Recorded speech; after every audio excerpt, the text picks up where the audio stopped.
Sebelum menonton, jangan lupa like, subscribe, dan tekan tombol lonceng. Selamat menyaksikan. Halo sahabat Eljon, kembali lagi bersama saya Mawar Salem dalam program L-Talk, Empower Life Through Communication. Eljon TV menghadirkan sebuah program yang membahas mengenai komunikasi karena setiap insan pasti berkomunikasi dan menggunakan komunikasi dalam kehidupan sehari-hari. Dan komunikasi adalah aspek yang paling penting, maka dari itu kita akan bahas tuntas dalam episode kali ini dengan topik Aku dan Tanah Airku. Tentunya kita juga sudah kehadiran panelis kita, ada Bapak Doni De Kaiser, speaker, trainer, dan juga ada Bapak Roni Francis, business maximizer, serta tamu kita yang pas sekali untuk berdiskusi hari ini ada Bapak Aranda Ara, pengusaha dan juga konsultan bisnis. Halo Bapak, selamat datang kembali. Nah, kita masih ngebahas soal perbedaan bahasa di Indonesia. Untuk Pak Aranda nih Pak, ada kesulitan nggak sih dalam hal berbisnis? Karena terlepas dari ada fakta juga bahwa masih banyak orang Indonesia, terutama di bagian dalam pelosok yang belum bisa bahasa Indonesia. Masih mengerti itu cuma bahasa daerah aja. Ya. Iya, kira-kira ada masalah nggak untuk berbisnis, dalam berbisnis? Untuk saat ini sih belum ketemu klien yang emang bener-bener pakai bahasa daerah banget ya. Kalau untuk itunya, walaupun sering kecenderungan berbisnis sama orang Padang, orang Minang gitu kan, karena memang gampang tuh tinggal rumah makan aja. karena dari suku Minang itu ya emang rata-rata pebisnis ya, pedagang ya kalau untuk itunya.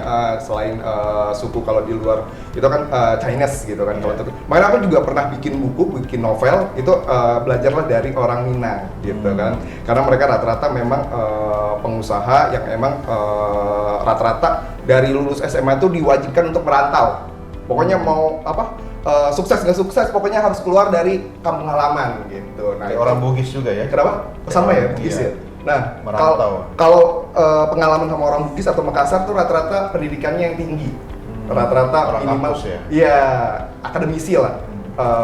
S1, S2 gitu. Jadi emang lebih ke akademisi, kalau orang Minang itu praktisi. Tapi kalau untuk saat berkomunikasi dengan segala macam untuk di tatanan dengan bahasa daerahnya pure, nggak ada sih untuk saat ini. Paling kesulitan tuh dari berbagai negara sih, ada beberapa negara untuk yang klien itu juga harus lebih riset terlebih dahulu untuk tahu karakteristik nih tipikalnya seperti apa nih. Misalkan aku pernah kayak ketemu orang Prancis, itu kebetulan perusahaan air minum terbesar di Prancis dan di Indonesia pastinya.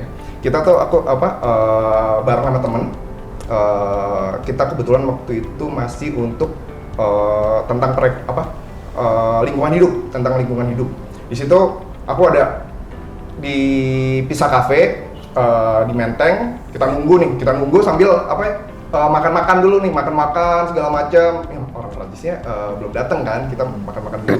Terus pas datang, totonya dia ngomong cuma 5 menit, nggak nyampe kali. Pakai bahasa Indonesia. Kebetulan udah lama di di Indonesia. Terus ngobrol 5 menit, habis itu cuma pesan air putih yang produknya dia, habis itu pergi. Jadi emang aku kirain tuh kita mau ngejamu sebenarnya, tahu-taunya dia cuman sangat to the point sekali kalau Karena mungkin dia tidak suka jamu.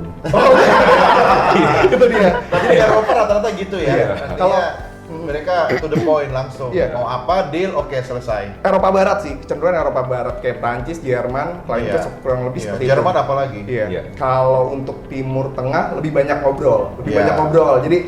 Jadi istilahnya kita benar-benar riset terus tahu kesukaannya apa segala macam. India tuh lebih lama tuh, ya kan? Makannya itu bisa lama banget ya. Kalau kita bernegosiasi tuh di meja makan tuh paling cocok itu. India aku ada beberapa klien, baik yang muda sama yang mature ya, yang mature. Memang beda sih, beda karakteristiknya itu juga India Singapura, terus ada India Malaysia itu juga beda-beda. Jadi di situ kalau yang mature ya emang mungkin karena mature ya lebih wise lah.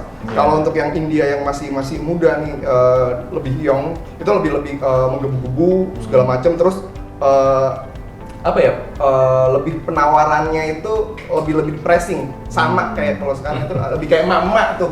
Waduh, budgetnya sekian, maunya banyak gitu kan. Ya itu kita harus pintar-pintar juga sih gimana caranya biar juga kita nggak menyinggung segala macamnya. Kita juga kasih offering yang memang sesuai dengan budgetnya, kurang lebih sih seperti Itu disebut namanya die hard negotiator tuh. Selalu istilahnya pengen mendapatkan harga yang terbaik tetapi fasilitasnya bintang 5. Oh iya. Jadi kalau memang tadi diceritain sama juga sama Bro Ara ini bahwa orang-orang dengan berbagai etnis itu ya ada perbedaan antara generasi itu. Tadi bagus banget tuh disinggung generasi. Karena kalau misalnya kita berbicara namanya stereotip itu nggak cuman berdasarkan dari tempat, ya kan? Berdasarkan dari generasinya juga. Jadi orang-orang yang lebih sepuh, tadi bilangnya ini ya, lebih Hati-hati mature, ya, hati-hati lihat kemana ya. ya. Nah, jadi kalau misalnya dia orang-orang yang termasuk generasi yang dulu-dulu ya, generasi yang lama, sebenarnya lebih mudah prosesnya dibandingkan dengan yang sekarang yang lebih cenderung harus mengikuti keinginan mereka, ya kan? Dengan kalau kita mengikuti keinginan mereka, cenderung kitanya yang kalah, betul ya, Bro Ara ya. Jadi memang ini adalah sesuatu yang harus dipelajari. Tetapi ya, kenapa tadi saya suka banget dibilang sama Bro Ara, saya ketemu dengan orang Prancis, tapi orang Prancisnya menggunakan bahasa Indonesia. Sebenarnya ternyata dia bukan orang Prancis Eropa, peranakan Ciamis. Prancis. Iya. Nah sebenarnya yang memenangkan di dalam nama negosiasi, yang memenangkan trust itu adalah dia, bukan kita. Iya, betul. Kalau kita yang menggunakan bahasa Prancis, dianya yang akan lebih respect dengan kita. Ya di tengah-tengah kita ketemu pakai bahasa Inggris, artinya sama-sama. Mungkin dia juga kurang fasih. Iya. Dan orang Prancis nggak jarang sih mau pakai bahasa Inggris. Betul. Prancis orang jarang. Jerman, orang Prancis, orang Belanda sebagian ya. Iya, mereka hanya mau menggunakan dari bahasa yang mereka sendiri. Nah ini juga ada suatu pengalaman nih Bro Doni ya. Jadi kalau waktu itu zamannya waktu saya pergi ke Korea waktu itu ya. Waduh, lama banget dong ya. TV masih hitam putih ya. Belum ada hitam putih biar lebih mengenaskan lagi. Jadi orang-orang di sana, kita kan selalu berpikir ya, orang-orang luar negeri itu jago bahasa Inggris, betul nggak? Iya, Kan? pikiran kita, ya kan? Ternyata waktu lagi kita ke sana, ini kita lihat beda dengan zamannya generasi yang tahun di atas tahun 2000-an lah ya, kita datang ya. Nah, itu mereka menggunakan bahasa mereka sendiri. Di mana-mana tempat, bahkan tempat-tempat umum, jadi sehingga menyulitkan buat kita, ya kan? Nah, inilah yang dibawa ke Indonesia ya, pemahaman ini. Berarti sebenarnya dengan artinya mereka cinta bahasa mereka sendiri, artinya mereka jauh lebih bisa berkembang. Apakah di situ kaitannya? Ini kan yang sebenarnya lagi kita mau perdebatkan, betul kan ya? Sedangkan di Indonesia, di mana kita itu sebenarnya tidak mempunyai genetik atau sesuatu yang pasti. Nah, contoh, misalnya kayak saya bilang seperti ini deh ya. Zamannya dulu deh, saya cerita ini karena wawasan saya sangat luas ya. Dulu banget ya. Dulu banget ya. Ya kan? Jadi waktu itu masuk di Indonesia, mengubah budaya itu paling mudah lewat namanya sinetron dan juga lewat dari lagu. Iya kan? Jadi kalau misal waktu itu di Indonesia itu terkenal dengan namanya sinetron Spanyol. Betul ya? Ya nggak tahu, gue belum lahir. Di dial itu biasa. Itu zaman TV masih TVRI kan. Kemudian disuli suara kan, didubbing kan. Mungkin kali ya. Kan ini saya ceritanya. Oh iya, oke. Kepancing gue. Ada namanya sinetron Maria Mercedes lah, macam-macam. SCTV. Iya. Wow, SCTV sampai tahu. Marimar ya kan. Iya, ketahuan lah ya, ini membuktikan angkatan. Nah, jadi waktu itu orang Indonesia tuh suka pergi kemana? Jadi bayangan cita-cita mereka perginya ke Eropa, ya kan? Masuk lagi ke Indonesia, waktu itu masuk ya film-film drama Jepang, ya kan? Orang Indonesia sukanya kemana? Ke Jepang. Katanya kan, lagu-lagu yang didengerin lagu-lagu Jepang, sampai kayak gimana, ya kan? Sampai sekarang masuk lagi ke Korea. Nah, Korea ini sebenarnya ya dibandingkan dengan yang Jepang waktu lagi pertama kali, awalnya banyak kontradiksi. Kenapa? Waktu Jepang itu yang kita lihat apa drama Koreanya? Drama Jepangnya. Tokyo Love Story ya, drama sedih-sedih, wah penghayatannya bagus. Zaman gua masih Osin bro. Waduh. Nah, jadi ketika orang waktu lagi sedih ya, kalau kita melihat yang di drama Jepang ada kekurangannya. Kenapa? Prianya tidak menangis. Ya kan, masuk drama Korea di mana yang pertama kali pas waktu lagi itu prianya menangis. Yang menangis malah prianya ya? Prianya yang menangis. Yang bikin nangis pria, ceweknya. betul. Iya kan? Betul. Nah, itu justru yang memancing pertama kali kontradiksi. Ih, kok laki-laki kok menangis?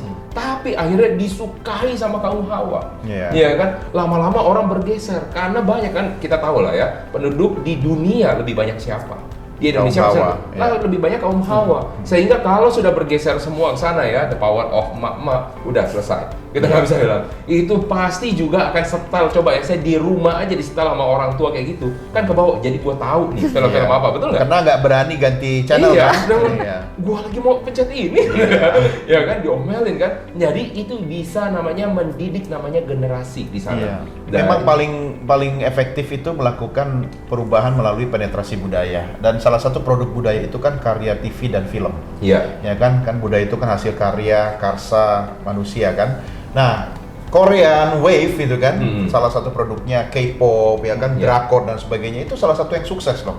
Iya. Bukan cuma sukses di industri media kita, tetapi juga bagaimana dia melakukan penetrasi budaya, dia mengkampanyekan budaya Korea ya kan kepada seluruh dunia termasuk Indonesia. Sehingga kan kita sekarang nih coba, itu sebenarnya salah satu pintu masuk sehingga bisnis Korea itu bisa masuk. Betul. Ya kan, produk-produk makanan, Betul. ya kan, kecantikan, betul nggak? Iya, Apa iya. produk kecantikan Korea itu kan di mana-mana ada kan? Betul. Makanan apa istilahnya yang street foodnya, Iya, ya iya. kan?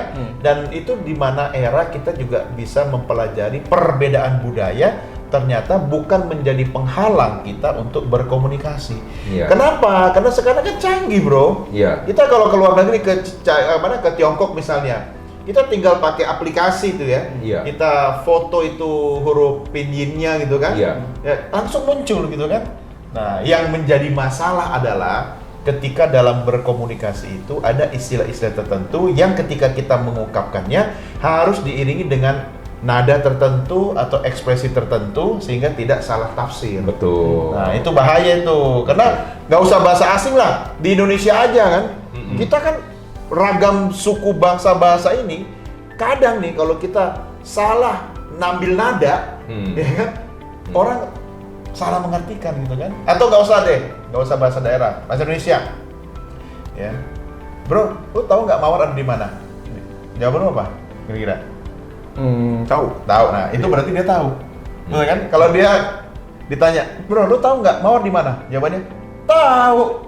Ya kan? Dia bilang tahu, tapi sebenarnya dia tidak tahu. Nah, segitunya loh. Jadi menurut saya bahasa itu penting, perlu kita pelajari, perlu kita dalami, ya. Tetapi kita harus punya satu kesepakatan.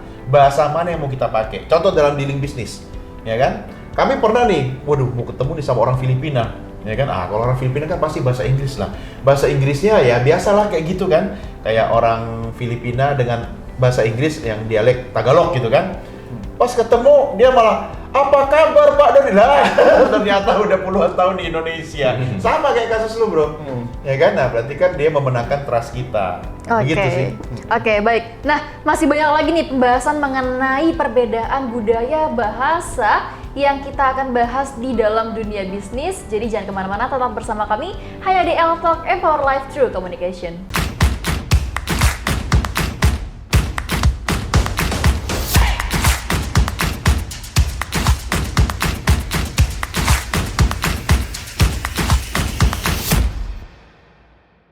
So, saya Mawar Salem, pamit undur diri.